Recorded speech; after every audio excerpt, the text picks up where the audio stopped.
मेरे ऊपर कल बंटी और बंटी की पत्नी ने और उसके जो बंटी के जो दोस्त हैं, जो भी हैं, मुझे नहीं मालूम कौन है क्या है वो मुझसे कल ज़बरदस्ती, बदतमीजी, छेड़खानी सब करके गए। मेरे नाजुक अंगों को दबाया उन लोगों ने। मुकदमा को वापसी लेने के लिए कह रहे थे, मैंने मना कर दिया तो उन लोगों ने मुझसे बदतमीजी करी, छेड़खानी करी। उसकी बीवी कहने लगी, तूने मेरे पति के ऊपर आरोप लगाया, छेड़खानी तुझे मैं बताती हूँ क्या होती है। तो उन लोगों ने मेरे से बदतमीजी करी, छेड़खानी करे, मेरे कपड़े फाड़े और मेरे चोट भी मारी हाथ पे।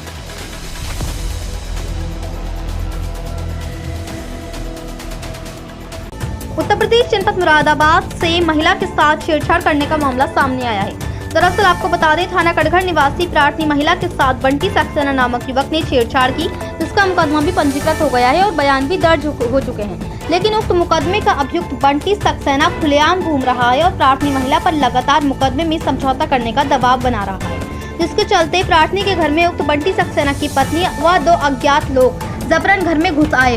उक्त बंटी सक्सेना की पत्नी ने कहा कि तूने मेरे पति पर छेड़खानी का आरोप लगाया है, अब मैं बताती हूँ तुझे छेड़खानी क्या होती है, और मुकदमा वापस लेने को लेकर प्रार्थनी पर दबाव बनाने लगी। जब प्रार्थनी महिला ने मना किया तो उक्त तीनों ने प्रार्थनी महिला के साथ बुरी तरह से मारपीट की और दोनों अज्ञात व्यक्तियों ने बंटी की पत्नी के कहने पर प्रार्थनी महिला के साथ छेड़खानी की और उसके नाजुक अंगों के साथ भी छेड़छाड़ की और प्रार्थनी के कपड़े भी फाड़ दिए। जब प्रार्थनी महिला ने शोर मचाया तो काफी लोग आ गए, जिन्हें आता देख उक्त तीनों लोग वहां से फरार हो गए और धमकी देकर गए कि तूने मुकदमा वापस नहीं लिया तो तुझे जान से मार देंगे और तेरी खूबसूरती को बिगाड़ देंगे, तेरे चेहरे पर एसिड डाल देंगे। वहीं मारपीट से प्रार्थनी महिला के हाथ में काफी गंभीर चोटें आई हैं। बता दें कि ये सारी घटना पड़ोस में लगे सीसीटीवी कैमरे में भी कैद हो गई। वहीं प्रार्थनी का कहना है कि जब प्रार्थनी ने थाना कटघर में प्रार्थना पत्र दिया तो चौकी इंचार्ज ब्रिजेश जी ने समझौता करने का दबाव बनाया और जब प्रार्थनी ने समझौता करने से मना किया तो चौकी इंचार्ज ब्रिजेश जी ने प्रार्थनी महिला को वहां से डांट फटकार कर भगा दिया, जिससे परेशान होकर आज प्रार्थनी महिला ने एसएसपी महोदय को प्रार्थना पत्र दिया है और न्याय की गुहार लगाई है। वहीं प्रार्थनी महिला ने कहा कि चौकी इंचार्ज ब्रिजेश जी ने प्रार्थनी महिला पर बार बार फैसला करने का दबाव बना रही हैं।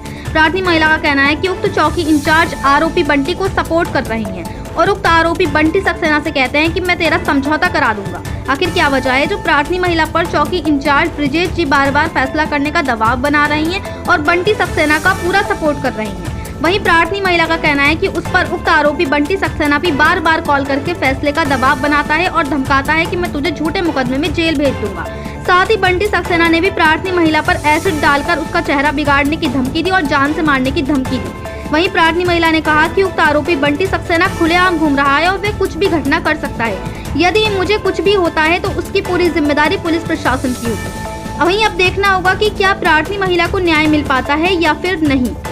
मुरादाबाद से परवेज अंसारी की रिपोर्ट। पत्नी के साथ आके।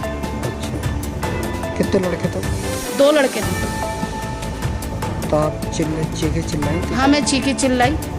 फिर आस पड़ोस में जब लोग आए तो लोगों ने जब आना चाहे ऊपर आना शुरू करा तो वो भाग गए और जब भागते हुए जान से मारने की धमकी देके गए कि अगर तूने मुकदमा वापसी नहीं लिया तो हम तुझे जान से मार देंगे और तेरे मुंह पे तेरी खूबसूरती जो है ये मिटा देंगे, तेरे ऊपर ऐसा डाल देंगे। क्या कौन कौन आया था आपको ऊपर? बंटी की पत्नी थी और 2 जने और थे, उन्हें मैं नहीं जानती वो कौन थी।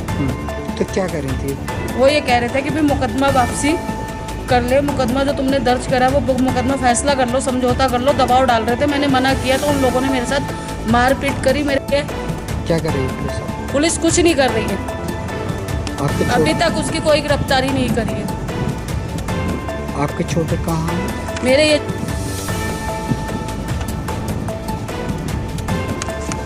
डॉक्टर ने क्या बताया आपके हाथ? आज जो कप्तान साहब से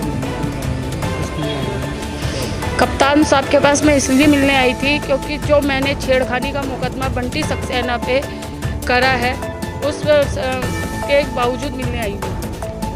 मेरे ऊपर कल बंटी और बंटी की पत्नी ने और उसके जो बंटी के जो दोस्त हैं, जो भी हैं, मुझे नहीं मालूम कौन है क्या है वो मुझसे कल ज़बरदस्ती, बदतमीजी, छेड़खानी सब करके गए। मेरे नाजुक अंगों को दबाया उन लोगों ने। मुकदमा को वापसी लेने के लिए कह रहे थे, मैंने मना कर दिया तो उन लोगों ने मुझसे बदतमीजी करी, छेड़खानी करी। उसकी बीवी कहने लगी, तूने मेरे पति के ऊपर आरोप लगाया, छेड़खानी तुझे मैं बताती हूँ क्या होती है। तो उन लोगों ने मेरे से बदतमीजी करी, छेड़खानी करे, मेरे कपड़े फाड़े और मेरे चोट भी मारी हाथ पे। चौकी इंचार्ज ब्रजेश जो है, ब्रजेश कुमार, उसके पास मैं गई थी चौकी में, तो उसने मुझसे एक ही दबाव बना के रखा कि भाई तू फैसला कर ले, समझौता कर ले। मैंने मना किया तो उसने मुझे डांट के फुटकार के भगा दिया। वो ये कह रहा तू फैसला कर ले, फैसला क्यों नहीं कर रही है। मैंने मना किया तो उसने मुझे डांट के चौकी से भगा दिया। मैं रिपोर्ट लिखवाने गई थी। जी, मेरा मुकदमा को उसका कोई रोल नहीं है। वो बंटी को, जो मुजरिम है बंटी, उसको सपोर्ट कर रहा है। उसे सपोर्ट कर, उसे कहता है कि भी तेरा जो वो है मुकदमा, वो मैं समझौता करवा दूंगा उससे कह के। मेरे पास कई बार कॉल आ चुकी है उसकी। वो एक ही बात कहता है कि भाई क्या कहते हैं, तू मुकदमा वापसी ले ले, मुकदमा वापसी ले ले, फैसला कर ले। मैं मना करती हूँ तो वो मुझे डांटता है। वो उल्टा ये कहता है कि तू जो उल्टे दूसरे केस में जेल भेज दी। मेरे घर पे बंटी की पत्नी आई थी, वो बंटी की पत्नी के साथ 2 लड़के आए थे। मैं उन्हें नहीं जानती वो कौन है। मेरे साथ ऐसा हुआ कि मतलब मैं सो रही थी, मेरी तबीयत खराब चल रही थी, मैं सो रही, उन्होंने गेट खटकाया। मैंने सोचा हो सकता है पड़ोस में कोई हो, लेकिन जब मैंने देखा तो बंटी की पत्नी मुझसे बदतमीजी करने लगी, कह रही कि भाई तू समझौता कर ले, फैसला कर ले। मैंने मना किया तो उन लोगों ने मेरे साथ बदतमीजी करी, मेरे कपड़े फाड़े। तो उसकी बीवी कहने लगी तूने मेरे पति के ऊपर छेड़खानी का आरोप लगाया है, तुझे मैं बताती हूँ छेड़खानी क्या होती है। तो उन लोगों ने मेरे नाजुक अंगों को दबाया और मुझे धमकी दे के गए हैं कि अगर तूने मुकदमा वापसी नहीं लिया तो हम तुझे जान से मार देंगे और तेरी खूबसूरती ये बिगाड़ देंगे, तेरे चेहरे पे एसिड डाल देंगे। एसिड का बंटी की पत्नी ने, बंटी ने और उसके जो दोनों लड़के थे उन्होंने। बंटी भी मुझे कई बार मिला है। एक बार मैंने मैडम को फ़ोन करा था, मुझे बुध बाज़ार में मिला था। वो खुलेआम घूम रहा है, उन्हें बुध बाज़ार में सेंट्रो गाड़ी में घूम रहा है। वो ये लगा मुझे बुध बाज़ार में मिला। मैंने जो है क्या व्रत रखे थे तो व्रत वाले दिन मिला था। वो मुझे मिला था 4 तारीख में। 4 तारीख में उसने मुझे धमकी दी, कहीं वो मुकदमा वापसी ले ले वरना मैं तुझे जान से मार दूंगा, तेरे चेहरे पे एसिड डाल दूंगा। अगर मेरी जान को कोई भी खतरा होता है मैं पुलिस को जिम्मेदार ठहराऊंगा। अभी तक इन लोगों ने कोई गिरफ्तारी नहीं की है।